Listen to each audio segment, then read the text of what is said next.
महात्मा बुद्ध ने अपने ज्ञान, तप, कर्म और वचन से संपूर्ण मानवता के समक्ष ज्ञान के अखंड दिए जलाए हैं। बुद्ध के विचार पृथ्वी पर मनुष्य जाति के अनमोल धरोहर हैं। समय समय पर इन्हें पढ़ते रहने से अपने रोजमर्रा के जीवन की मुश्किलों से निपटने में हमें ऊर्जा और प्रकाश मिलता है। बुद्ध के उपदेश बड़े सरल होते हैं और सीधे हमारी समस्याओं को छूते हैं। आज से 2500 साल पहले कहे गए बुद्ध के कथन आज के जटिल आधुनिक जीवन के लिए भी उतना ही प्रासंगिक और व्यवहारिक है जितना कि 2500 साल पहले के समाज के लिए लक्ष्य प्राप्त करने के लिए वो उपदेश जरूरी थे। पहला, क्रोध में रहना किसी और को जलाने के उद्देश्य से जलते हुए अंगारे को अपने हाथ में पकड़े रहने के समान है, जो सबसे पहले आपको ही जलाता है। दूसरा, इच्छाओं का कभी अंत नहीं होता। आपकी एक इच्छा पूरी हुई नहीं कि दूसरी इच्छा जन्म ले लेती है। तीसरा, जिसने खुद पर नियंत्रण पा लिया उसकी जीत को देवता भी हार में नहीं बदल सकता। चौथा, आपको गुस्से की सजा नहीं मिलती है, स्वयं गुस्सा ही आपकी सजा है। पांचवा, स्वास्थ्य के बिना जीवन नहीं होता, बस थकान और पीड़ा होती है।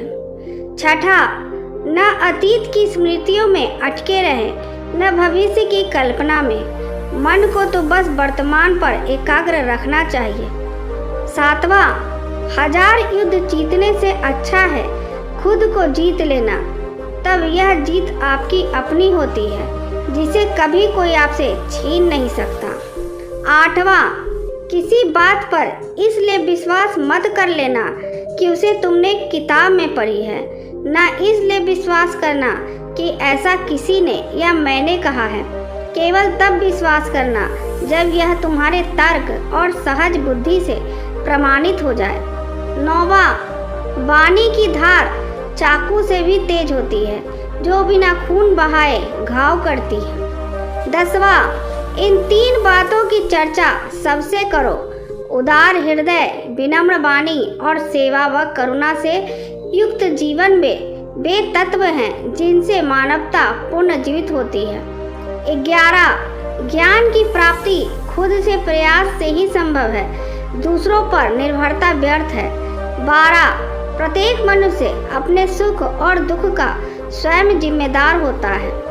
13, मनुष्य जैसा सोचता है वैसा ही बन जाता है। मनुष्य जैसा महसूस करता है वैसा ही चीज़ों को वह अपनी तरफ आकर्षित करता है, और वह जैसे कल्पना करता है वैसी ही चीज़ों को निर्मित करता है। 14, सत्य के मार्ग पर मनुष्य 2 ही गलतियां करता है। पहली यह कि वह मार्ग पर आखिर तक चलता नहीं, दूसरी यह कि उसने चलने की शुरुआत नहीं की।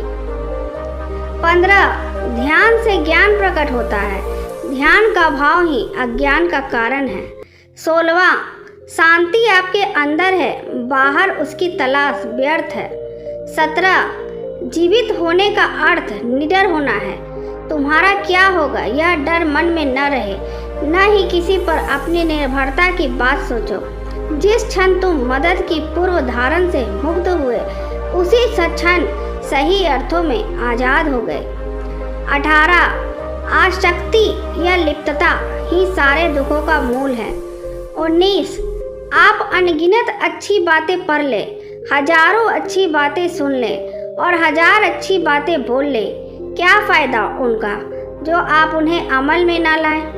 20, यदि हम सिर्फ एक फूल के अचंभे को पूरी स्पष्टता से देख पाएं तो हमारा पूरा जीवन बदल सकता है। 21, हजारों खोखले शब्दों से अच्छा है वह एक शब्द जो आपके मन को शांति से भर दे।